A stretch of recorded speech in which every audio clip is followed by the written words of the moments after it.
আপনার ফুটবল খেলা দেখে প্রথমবারের মতো আমি সেদিনে আপনার প্রেমে পড়ে গিয়েছিলাম। আপনার জন্ম যদি ইউরোপে হতো তা আপনার তুলনা হতো আজকে পেলে এবং এই পর্যায়ের খেলোয়াড়ের সাথে। আজ আমি খুব প্রীত এবং আনন্দিত আপনি এই মহান সংসদের স্পিকার নির্বাচিত হয়েছেন সার্বজনীনভাবে।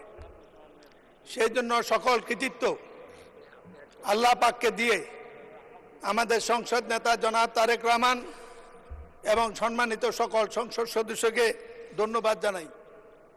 স্মৃতিচারণের সময় নেই, কিন্তু আজ মনে পড়ে 1965 সনে ঢাকা বিশ্ববিদ্যালয়ের ছাত্র হিসাবে প্রথম যখন ক্লাস করতে গিয়েছি সেদিনে ঘোষিত হয়েছিল পাক ভারত যুদ্ধ। 1965 সনের সেই পাক ভারত যুদ্ধের ইতিহাস হলো, তার আগে তৎকালীন স্বৈরশাসক আইয়ুব খান একটি নির্বাচন করেছিল, সেটা ছিল জালিয়াতি নির্বাচন। সকল বিরোধী দল এবং তখনকার গঠিত Democratic action committee of Pakistan, যার পূর্ব পাকিস্তানের আহ্বায়ক ছিলেন জামাতের স্বপ্নদ্রষ্টা জামাত নেতা অধ্যাপক গোলাম আজম,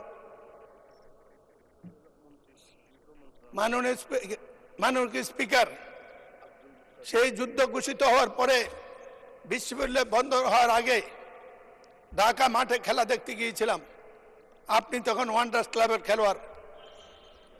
আপনার ফুটবল খেলা দেখে প্রথমবারের মতো আমি সেদিনে আপনার প্রেমে পড়ে গিয়েছিলাম।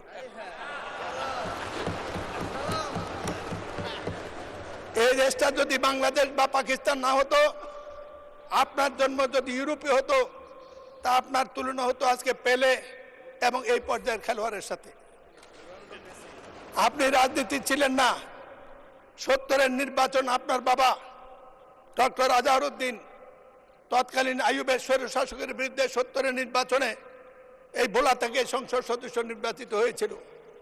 73-এর নির্বাচন আপনি তখন সেনাবাহিনীতে আপনার এই মরহুম আব্বাকে সেদিন নাজেহাল করেছিল।